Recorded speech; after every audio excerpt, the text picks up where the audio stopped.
Okay. तो friends, आज की जो क्लास है हमारी वो है HVAC सिस्टम के ऊपर। और HVAC सिस्टम का जो डे 1 का वीडियो है हमारे ऐप के ऊपर, वो आपने देख लिया होगा। तो उसी के बारे में बेसिक सी चीजें अपन चीजों के ऊपर आज बात करेंगे। HVAC बेसिक, जो आपको daily day to day life में काम आएगी। ठीक है। तो अभी फर्स्ट स्लाइड के ऊपर हूँ मैं। इसमें हम आपको इंट्रोडक्शन के बारे में बताएंगे, HVAC का इंट्रोडक्शन देंगे। उसके बाद में कुछ बेसिक प्रिंसिपल्स और फंक्शंस के बारे में बताएंगे। आफ्टर देन एक इसका सबसे इम्पोर्टेंट जो क्वेश्चन बनता है इंटरव्यू के अंदर, उसके बारे में बात करेंगे, और वो है साइकिल ऑफ रेफ्रिजरेशन। ठीक है। तो जो रेफ्रिजरेशन का साइकिल है वो सबसे ज्यादा इंपॉर्टेंट क्वेश्चन बनता है इंटरव्यू में, जो आपसे पूछा जाता है। चाहे आप HVAC टेक्नीशियन के इंटरव्यू में जाओ, चाहे आप एक सुपरवाइजर के इंटरव्यू के अंदर बैठो, या आप एक शिफ्ट इंजीनियर या इंजीनियर के इंटरव्यू में बैठो, आपको ये वाले क्वेश्चन जो है पूछे ही जाते हैं।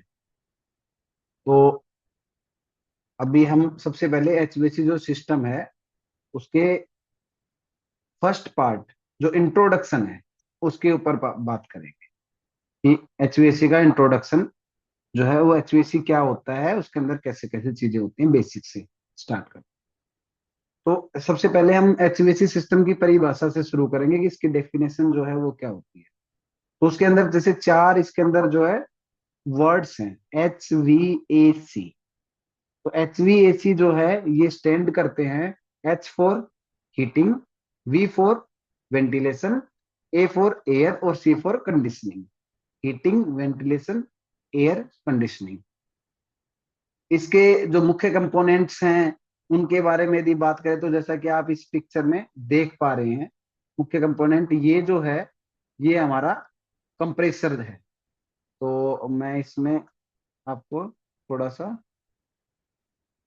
दिखाने की कोशिश करता हूँ। ये जो है ये वाला पार्ट, ये हमारा, सॉरी पिक्चर इधर हो गई है। ये वाला जो पार्ट है ये हमारा है कंप्रेसर। ठीक है। और ये हमारा कंडेंसर है, और एक ये हमारा एवापोरेटर है। और ये बैक साइड में इधर जो है हमारा इसका कंट्रोलिंग पैनल लगा हुआ है। तो ऐसे करके ये इसके कुछ मेन जो है पार्ट्स होते हैं, वो हम डिटेल में बात करेंगे, तब आपको अच्छे से और समझ में आएगा। अभी आप बेसिक HVAC क्या होता है बस उसके बारे में बात करेंगे। ठीक है। तो इसके अंदर क्या होता है कि जो हमारा HVAC सिस्टम होता है उसके आपको मैंने जो फुल फॉर्म है वो बताई है, heating, ventilation, air conditioning. Means इसके अंदर क्या होता है, हम जो हमारा एम्बियंट टेम्परेचर है रूम का, बिल्डिंग का, उसको हम हीट कर सकते हैं, गर्म कर सकते हैं, वेंटिलेशन कर सकते हैं, मीन्स जो फ्रेश एयर जो है उसको अंदर ला सकते हैं, और जो अंदर जो कार्बन डाइऑक्साइड युक्त जो हवा है उसको हम बाहर निकाल सकते हैं, तो उसको वेंटिलेशन बोलते हैं। ये दो टाइप, नेचुरल वेंटिलेशन भी होता है, इसके लिए कुछ फैंस वगैरह लगा के भी कर सकते हैं। जैसे नेचुरल वेंटिलेशन में बात करें, तो जैसा कि वीडियो में बताया गया था कि हमने विंडो खोल दी और हमारी जो फ्रेश एयर रूम के अंदर आ गई, और जो है अंदर की जो हवा है वो बाहर चली गई, नेचुरल वेंटिलेशन है।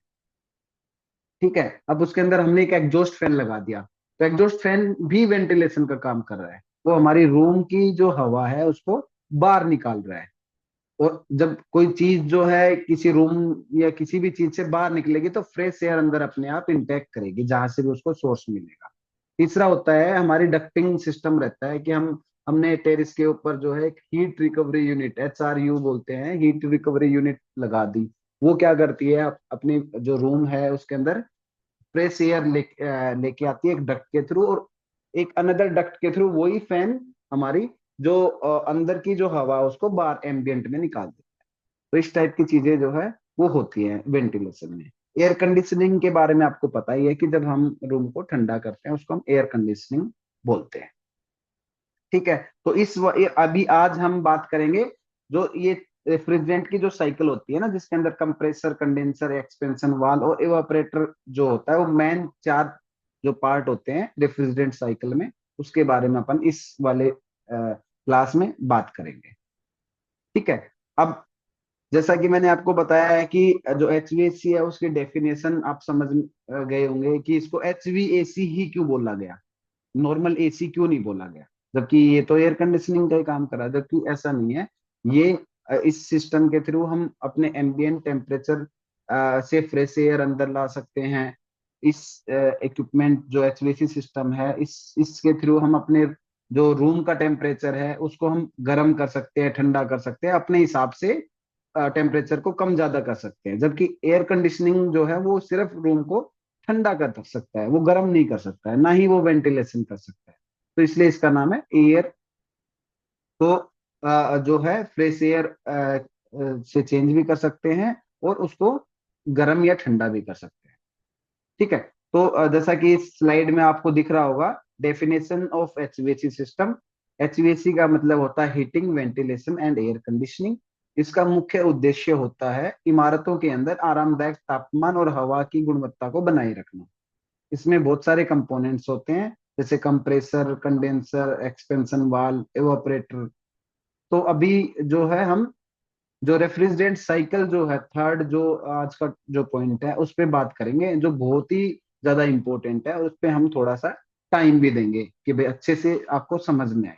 और आफ्टर देन फिर हम ग्रुप डिस्कशन में वो सारी चीजों के ऊपर डिस्कस भी करेंगे, जिससे आपके जो भी डाउट्स हैं वो क्लियर हो जाए। ठीक है। तो अभी रेफ्रिजरेंट साइकिल के अंदर जो है चार जो है विभिन्न चरण होते हैं, जैसा कि कंप्रेशन हो गया, कंडेंसेशन कंडेंसेशन हो गया, एक्सपेंशन हो गया और इवोपरेशन हो गया। तो सबसे पहले जो होता है वो होता है हमारा कंप्रेशन। कंप्रेशन सिस्टम जो होता है, जैसे जैसा कि आपको इस वाले स्लाइड में दिख रहा है, इसमें जैसे इवापोरेटर दिख रहा है आपको, कंप्रेसर दिख रहा है, कंडेंसर दिख रहा है और एक्सपेंशन वाल्व दिख रहा है, जिसको टीएक्सवी बोला गया है। तो ये दोनों चीजें होती हैं, उसको टीएक्सवी भी बोलते हैं और एक्सपेंशन वाल्व भी बोलते हैं, जो थोड़ा सा इजी होता है, इसलिए हम आपको सभी जगह पे एक्सपेंशन वाल्व ही बोलेंगे। और उसमें जब आप उस स्लाइड पे आओगे ना, तो आपको समझ में आएगा कि हाँ ये कैसे काम करता है। तो कंप्रेशन सिस्टम में कंप्रेसर का काम होता है, जो रेफ्रिजरेंट जो होती है वो कंप्रेसर, और उसको फिर कंप्रेस करके हाई प्रेशर में और हाई टेम्परेचर में बदलना हो। जैसा कंप्रेसर पार्ट है, उसके अंदर एक एक्टिविटी होती है जिसको बोलते हैं कंप्रेशन। तो कंप्रेशन के अंदर क्या होता है कि जो इनटेक होती है, इनटेक के अंदर क्या होता है, जो हमारी जो रेफ्रिजरेंट जो साइकिल है जिसके बारे में हम बात कर रहे हैं, उसकी जो पहले स्टेज है कंप्रेशन, तो उसमें क्या होता है, जो हमारा इनटेक होता है कंप्रेसर के अंदर, जो रेफ्रिजरेंट, उसका जो कंडीशन होती है वो क्या होती है कि वो कम प्रेशर मीन्स लो प्रेशर और लो टेम्परेचर पे इनटेक करता है। और फिर कंप्रेसर क्या है, उसको कंप्रेस करता है। कंप्रेस करने से क्या होता है कि किसी भी चीज को हम जब दबाते हैं, कंप्रेस करते हैं, तो उसका उसका जो है टेम्परेचर और प्रेशर दोनों बढ़ जाते हैं। जैसा कि आपने डीजी में भी पढ़ा होगा, जब डीजी के जो साइकिल होते हैं ना, उसके अंदर भी यही प्रोसेस होता है। सेम प्रोसेस यहाँ है कि जब हम किसी चीज को दबाते हैं तो उसके अंदर क्या होता है, हीट जो है ना वो उसकी टेम्परेचर जो है वो बढ़ जाता है और उसका जो प्रेशर है वो बढ़ जाता है। तो जो कंप्रेसर का काम होता है कि जो रेफ्रिजरेंट है उसको कंप्रेस करके और उसकी हीट और प्रेशर को बढ़ा दिया जाए। ठीक है। इससे क्या होता है, इस प्रक्रिया से रेफ्रिजरेंट में काफी एनर्जी आ जाती है और ये जो है फिर आगे पास हो जाता है। तो ये कंप्रेसर जो है सबसे ज्यादा इंपॉर्टेंट पार्ट होता है एचवीएसी सिस्टम का। मीन्स कंप्रेसर को हम हार्ट भी बोल सकते हैं, कि इसके बिना कुछ नहीं हो सकता है। ये सबसे ज्यादा इंपॉर्टेंट पार्ट होता है। ये हमारा हो गया कंप्रेशन कंप्रेशन का जो एक्टिविटी है वो। यहाँ पे हम दिखाएं तो इसके अंदर, जैसे ये वाला जो एरिया जो है, ये वाला एरिया जो है, ये कंप्रेसर का पार्ट होता है, ये वाला। इसमें इधर से इंटैक हो रही है, जो एवापोरेटर से अपने इंटैक मिल रही है, वो लो प्रेशर और लो टेम्परेचर के ऊपर इंटैक हो रही है। अब उसको हम क्या कर रहे हैं, कंप्रेसर जो है कंप्रेस करके हाई टेम्परेचर और हाई प्रेशर के साथ में डिस्चार्ज कर रहे हैं, जो हमारे कंडेंसर के पास जा रहा है। अब दूसरी जो एक्टिविटी जो है वो होती है कंडेंसेशन। कंडेंसेशन जो है उसका जो मेन जो काम होता है, जो हमारी हाई टेम्परेचर और हाई प्रेशर जो रेफ्रिजरेंट कंडेंसर के पास पहुंची है, उसको, उसके अंदर जो गर्मी है उसको हम हवा के थ्रू बाहर निकाल देते हैं। जो कंडेंसर के अंदर क्या होता है, कॉपर कोइल्स के अंदर जो है गर्म, जो हमारी रेफ्रिजरेंट है, हाई टेम्परेचर हाई प्रेशर वाली, उसको एयर का थ्रो करके, फैन लगा के एक एयर थ्रो के थ्रू हम उसको गर्मी को बाहर निकाल देते हैं। और उस इस कंडीशन में क्या होता है, जो रेफ्रिजरेंट जो है वो धीरे धीरे ठंडी होके और तरल रूप में, मतलब ये लिक्विड फॉर्मेट में आ जाती है। जैसा कि आपको यहाँ दिख रहा होगा, यहाँ पे ये ऐसे देखो डॉटेड डॉटेड है, तो ये गैस फॉर्मेट में है। ठीक है, उसके बाद इसको क्या किया, यहाँ पे जो कोयल है, कॉपर कोयल्स के थ्रू सर्कुलेट करके इसके प्रेशर को और टेम्परेचर को कम किया जाता है। तो यहाँ पे आके थोड़ी सी जो है टेम्परेचर उसका कम हो जाता है, और जो उसका जो प्रेशर जो है वो थोड़ा सा कम हो जाता है। ठीक है, अब यहाँ पे इसका इसका मेन जो का आउटडोर यूनिट जिसको बोलते हैं ना, आउटडोर यूनिट, आपने एसी का आउटडोर यूनिट देखा होगा, तो उसमें जो जो ये कॉपर की कोयल और एल्यूमिनियम की फिन्स लगी रहती हैं, वो वाला पार्ट जो होता है वो होता है कंडेंसर। जैसा कि अपन आगे डिटेल में जाएंगे तो उसके अंदर आपको अच्छे से समझाएंगे कि कैसे क्या काम करता है। तो कंडेंसर जो है उसने क्या किया है, रेफ्रिजरेंट को एक तो लिक्विड फॉर्मेट में कर दिया है। ठीक है, लिक्विड फॉर्मेट में करने के बाद में उसका क्या हुआ है, लिक्विड फॉर्मेट में कब होगा, जब किसी गर्म चीज को आप ठंडा करोगे, ठंडा करोगे तो क्या होगा, वो लिक्विड फॉर्मेट में हो जाएगी। लिक्विड फॉर्मेट में आने के बाद में ये जो हमारा जैसा कि इसके अंदर आप जो लिखा हुआ मैं पढ़ के बताता हूँ, कंडेंसेशन, कंडेंसेशन का जो चरण जो है वो होता है जहाँ पे हाई प्रेशर और हाई टेम्परेचर वाली रेफ्रिजरेंट गैस कंडेंसर में पहुंचती है। यहाँ पर गैस धीरे धीरे ठंडी होकर तरल रूप में, मीन्स लिक्विड फॉर्मेट में आ जाती है। कंडेंसर में रेफ्रिजरेंट अपनी गर्मी बाहर निकालता है, जिससे उसका तापमान और दबाव, मतलब टेम्परेचर और प्रेशर दोनों कम हो जाते हैं। इस जो एक्टिविटी है, इससे रेफ्रिजरेंट जो है लिक्विड फॉर्मेट में बदल के आगे ये स्टेप्स के लिए तैयार हो जाता है। कंडेंसेशन सिस्टम का यह चरण जो है बहुत अहम होता है, क्योंकि इसमें रेफ्रिजरेंट ठंडा और तरल बनता है, मीन्स टेम्परेचर जो है वो कम हो जाता है रेफ्रिजरेंट का, और वो लिक्विड फॉर्मेट में आ जाता है, और वो अपनी दूसरी एक्टिविटी के लिए रेडी हो जाता है। तो दूसरी एक्टिविटी है वो होती है एक्सपेंशन। एक्सपेंशन जो है, जैसा कि मैंने उसमें वहां पे बताया था आपको, एक एक्सपेंशन वाल्व लगा रहता है जो ये डिसाइड करता है कि कितना रेफ्रिजरेंट जो है वो आप आगे भेजेंगे एवापरेटर को, ताकि जितना ही रिक्वायरमेंट है उसी हिसाब से हम हमारी जो अंदर की जो हवा है उसकी ठंडक जो है कम या ज्यादा कर सकते हैं। अब मैं पहले इसको पढ़ के बताता हूँ, उसके बाद आपको समझाऊंगा कि ये कैसे काम करता है। एक्सपेंशन, एक्सपेंशन का चरण तब आता है जब कंडेंस, यानी जो कंडेंसर से जो तरल रेफ्रिजरेंट जो है वो एक्सपेंशन वाल्व तक गुजरता है। एक्सपेंशन वाल्व रेफ्रिजरेंट के प्रेशर को काफी हद तक कम कर देता है, जिससे उसका तापमान भी गिर जाता है। इस प्रक्रिया के बाद रेफ्रिजरेंट का दबाव भी कम हो जाता है और वह ठंडा और कम प्रेशर वाली स्थिति में आ जाता है।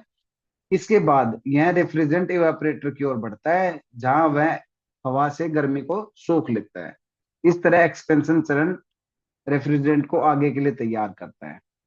एक्सपेंशन वाल्व में फ्लेक्सिबल डायफ्राम एक लचीला भाग होता है, जो वाल्व के अंदर दबाव और तापमान में बदलावों को महसूस करके वाल्व की ओपनिंग और क्लोजिंग को नियंत्रित करता है। सबसे इंपॉर्टेंट चीज है, मैं आपको बताऊंगा अभी इस पिक्चर के अंदर दिखा के कि ये कैसे एक्चुअल में काम करता है। यह डायफ्राम रेफ्रिजरेंट के दबाव में परिवर्तन के अनुरूप वाल्व की ओपनिंग को एडजस्ट करता है, ताकि सही मात्रा में रेफ्रिजरेंट इवापोरेटर तक पहुंच सके। इस तरह फ्लेक्सिबल डायफ्राम सिस्टम की दक्षता और नियंत्रण को बेहतर बनाता है। अब ये आप फोटो के अंदर देख पा रहे हो, एक यहाँ पे सेंसिंग बल्ब लगा हुआ है जिसको सेंसर बोलते हैं। ये सेंसर क्या करता है, सेंसर लगा रहता है हमारा इंडोर यूनिट के अंदर। इंडोर यूनिट के अंदर जो इन गर्म हवा जाती है, इनटेक करती है एयर, वो वहां पे लगा रहता है। जिससे क्या होता है कि ये चलता है कि जो यहाँ रूम का एम्बियंट टेम्परेचर है वो कितना है।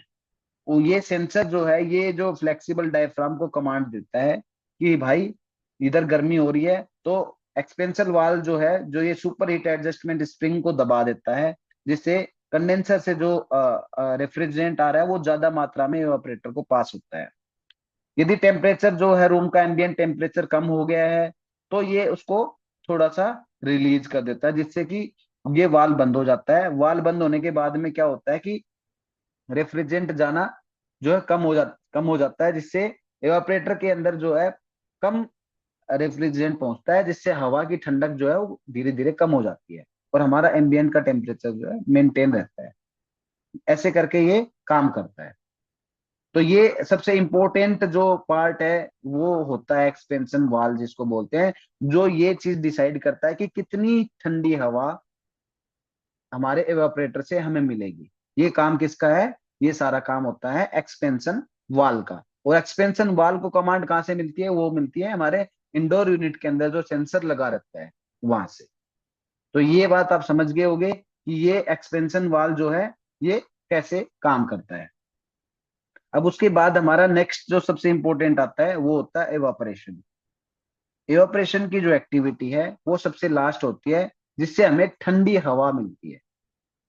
जो जिस चीज के लिए हम ये सारी एक्टिविटी कर रहे हैं उसका रिजल्ट कहाँ मिलेगा? आपको रिजल्ट मिलेगा जो ठंडी हवा हमें इवापोरेटर से मिलेगी। और जी इस एक्टिविटी को क्या बोलेंगे? इवापोरेशन बोलेंगे। अब मैं थोड़ा सा इसको पढ़ के बताता हूँ आपको, आफ्टर देन फिर इस डायग्राम के अंदर इसको समझेंगे। इवापोरेशन का चरण उस समय होता है जब ठंडा और कम प्रेशर वाला रेफ्रिजरेंट इवापोरेटर के अंदर पहुंचता है। इवापोरेटर में रेफ्रिजरेंट हवा से गर्मी को सोखता है और वह गैस में बदल जाता है, क्योंकि टेम्परेचर बढ़ जाता है रेफ्रिजरेंट का। हवा गर्म होती है अपनी और रेफ्रिजरेंट ठंडा होता है, तो हीट जो है वो एक्सचेंज होती है। तो ये रेफ्रिजरेंट जो है ये गर्म होके गैस फॉर्मेट में चेंज हो जाता है। इस प्रक्रिया के दौरान कमरे की हवा ठंडी हो जाती है, क्योंकि रेफ्रिजरेंट उससे गर्मी को निकाल देता है। इस तरह एवापोरेशन चरण सिस्टम को ठंडा करने में मदद करता है। फिर रेफ्रिजरेंट वापस कंप्रेसर की ओर बढ़ता है और यही चक्कर बार बार दोहराया जाता है। अभी यहाँ अपन डायग्राम पे आते हैं। डायग्राम में यहाँ पे देखो, ये जो 3 नंबर जो पार्ट दिख रहा है ये आपका है एक्सपेंशन वाल्व। यहाँ तक देखो, ये अपना अलग दिख रहा है आपको। यहाँ तक ये क्या है? रेफ्रिजरेंट जो है अलग दिख रहा है। उसके बाद में ये इवापोरेटर के अंदर घुस रहा है। जैसे इवापोरेटर के अंदर एंट्री कर रहा है, इसका जो टेम्परेचर भी लो है और प्रेशर भी लो है। बिल्कुल टेम्परेचर और प्रेशर लो है, और ये इवापोरेटर के अंदर एंट्री कर गया। इवापोरेटर के अंदर क्या होता है? सेम वही चीज होती है जो हमारे कंडेंसर के अंदर होती है। कॉपर की जो कोयल्स लगी रहती हैं और उसके अंदर फिन्स लगी रहती हैं एल्यूमिनियम की। एल्यूमिनियम की फिन्स के साथ में कॉपर की कोयल्स रहती हैं। उन कोयल्स के अंदर से हमारा जो रेफ्रिजरेंट है वो फ्लो करता है, और जो फिन्स लगी रहती है उनके अंदर से हमारी जो हवा है वो ब्लोअर के थ्रू बाहर आती है। तो इसमें क्या होता है? जैसे जो हमारे रूम की जो गर्म हवा है वो इस ठंडी कोयल्स के टच में होके वापस आती है, तो उससे क्या होगा? हमारे जो रूम की जो एयर है उसका टेम्परेचर कम हो जाएगा और हमें ठंडक की अनुभूति होती है, हमें ठंडी हवा फील होती है। ये चीज सर्कुलेट होती रहती है और जो हमारे रूम का टेम्परेचर जो है वो पूरा कम हो जाता है। अब उसी एक्टिविटी में क्या होगा? जो ये लिक्विड फॉर्मेट में जो गैस है ये वापस से गैस फॉर्मेट में आ जाएगी। लिक्विड फॉर्मेट में जो रेफ्रिजरेंट है वो गैस फॉर्मेट में आ जाएगा, क्योंकि वो गर्म हवा के साथ टच में हुआ है। अब गर्म हवा के साथ में जब हीट एक्सचेंज होगी तो उसका जो है स्टेज जो है वो चेंज हो जाएगी, जो लिक्विड से गैस फॉर्मेट में। अब वापस से फिर ये सक्शन लाइन के थ्रू कंप्रेसर में जाएगा। कंप्रेसर फिर इसको कंप्रेस करके इसका टेम्परेचर और प्रेशर बढ़ा के वापस से हमारे कंडेंसर को देगा। कंडेंसर फिर दोबारा से इसके प्रेशर को और टेम्परेचर को कम करके हमारे एक्सपेंशन वाल को भेज देगा। एक्सपेंशन वाल फिर डिसाइड करेगा कि कितना खुलना है, तो रूम का टेम्परेचर जो है वो किस हिसाब से है, वो सेंसर की कमांड जो इंडोर यूनिट में लगे रहते हैं उसके साथ में वो वाल कम ज्यादा होता रहेगा, और रेफ्रिजरेंट जो है हमारे इंडोर यूनिट्स के अंदर से फ्लो होकर हमें ठंडी हवा मिलती रहेगी। जैसे ही हमारा मान लो फॉर एग्जाम्पल हमने हमारे रूम का टेम्परेचर 26 डिग्री सेल्सियस सेट कर दिया है, 26। तो जैसे ही ये सेंसर सेट को कमांड मिलेगी कि हाँ 26 डिग्री सेल्सियस रूम का टेम्परेचर हो गया है, जैसा कि इंडोर यूनिट को हमारी इनटेक एयर जो है उसका टेम्परेचर यदि 26 डिग्री पहुंच गया है, तो वो क्या करेगा? एक्सपेंशन वाल को कमांड देगा कि भाई अब रेफ्रिजरेंट के फ्लो को बंद कर दो, क्योंकि यहाँ पे जैसा कि रिक्वायरमेंट है टेम्परेचर उतना पहुंच गया है। जैसे ये होगा तो हमारा कंप्रेसर जो है वो ऑटो कट हो जाएगा, क्योंकि जो इसका जो फ्लो है वो रुक गया है, मतलब रेफ्रिजरेंट जो है आगे फ्लो नहीं हो रहा है। फ्लो नहीं हो रहा है तो कंप्रेसर को इनटेक में रेफ्रिजरेंट नहीं मिल रहा है वापस से, जो जो हमारा गैस फॉर्मेट में है, ठीक है, सक्शन लाइन के थ्रू। तो कंप्रेसर क्या होगा, कंप्रेसर वहां पे बंद हो जाएगा। और जैसे ही फिर वापस से ये इसको कमांड जाएगी कि टेम्परेचर बढ़ रहा है, तो सेंसर के थ्रू, तो वो वापस से दोबारा से एक्सपेंशन वाल्व जो है वो खुलेगा, और रेफ्रिजरेंट जो है हमारे कंडेंसर से होके कंप्रेसर को पहुंचेगा, और कंप्रेसर फिर से चल जाएगा। तो ये एक्टिविटी जो है ये रिपीट वाली कंडीशन में चलती रहेगी जब तक हम अपने एसी को चला रहे हैं। तो आज की क्लास जो थी वो इतना ही थी, और इसके बाद में अपन अपने कल इसी के ऊपर डिस्कशन करेंगे, और यदि टाइम मिला तो अपन नेक्स्ट टॉपिक जो है उसके ऊपर बात करेंगे। ठीक है फ्रेंड्स, थैंक यू आज की क्लास के लिए। अभी मैं इसको नॉर्मल स्क्रीन पे ले आता हूँ।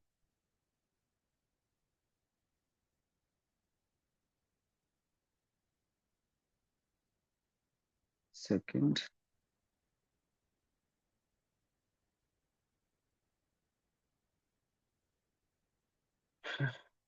ओके, रिकॉर्डिंग को मैं